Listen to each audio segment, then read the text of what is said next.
మరి ప్రణాళికా సంఘాన్ని రద్దు చేస్తే ఏం చేయాలి అనేటువంటి అంశాన్ని కూడా అడుగుతారు అని చెప్పేసి రిపోర్ట్లో మరొక అంశాన్ని పొందుపరిచింది.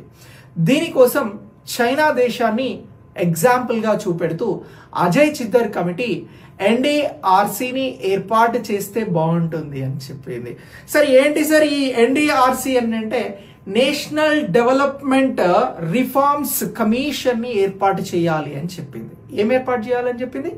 ఎన్డీఆర్సీ అని అంటే national development for reforms commission అనేటువంటి దానిని ఏర్పాటు చేయాలి అని చెప్పేసి ఈ అజయ్ చిద్దర్ కమిటీ మే 29న భారత ప్రభుత్వానికి ఒక రిపోర్ట్ ని అందజేస్తే ఈ రిపోర్ట్ ని పరిశీలించినటువంటి భారత ప్రభుత్వం మోదీ అధ్యక్షతన క్యాబినెట్ సమావేశం పెట్టి ఆగస్టు 13, 2014న ఈ క్యాబినెట్ సమావేశం ద్వారా భారతదేశానికి 12 పంచవర్ష ప్రణాళికలు అందించినటువంటి ప్లానింగ్ కమిషన్ ని రద్దు చేయడం జరిగింది.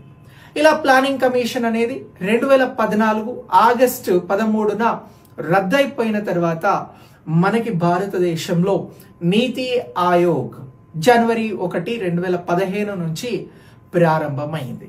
సో ఇలా నీతి ఆయోగ్ ప్రారంభానికి సంబంధించినటువంటి అజయ్ చిద్దర్ కమిటీ, ప్రణాళికా సంఘం రద్దు, అజయ్ చిద్దర్ గారు ఇచ్చినటువంటి రిపోర్ట్, అలాగే దీంతో పాటు ప్రధాన మంత్రి మోదీ అధ్యక్షతన నిర్వహించినటువంటి కేబినెట్ సమావేశం, నీతి ఆయోగ్ ఏర్పాటు జనవరి 1, 2015ని మనం చాలా క్లియర్ గా ఎగ్జామినేషన్ పాయింట్ ఆఫ్ వ్యూలో గుర్తించాల్సి ఉంటుంది.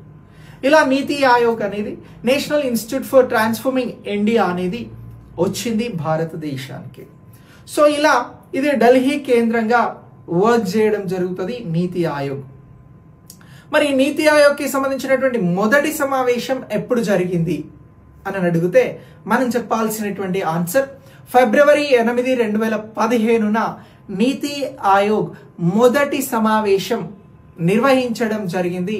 సో ఇలా నీతి ఆయోగ్ అనేటువంటి అంశాన్ని మనం ఎగ్జామినేషన్ పాయింట్ ఆఫ్ వ్యూలో గుర్తించాల్సి ఉంటుంది. అయితే నీతి ఆయోగ్ ప్లానింగ్ కమిషన్ కి కొంత విభిన్నంగా పనిచేస్తా ఉంది ప్రణాళికలను రూపొందించడంలో అని గుర్తుంచుకోవాలి. నీతి ఆయోగ్ ప్రణాళికలు ఎలా రూపొందించబడతాయి అని చెప్పేసి మిమ్మల్ని ఎగ్జామినేషన్ పాయింట్ ఆఫ్ వ్యూలో క్వశ్చన్ అడుగుతారు. ఇలా క్వశ్చన్ అడిగితే నీతి ఆయోగ్ లో ప్రణాళికలు అనేవి బాటమ్ టు టాప్ కి సంబంధించినటువంటి విధానంలో రూపొందించబడతాయి అని చెప్పాలి.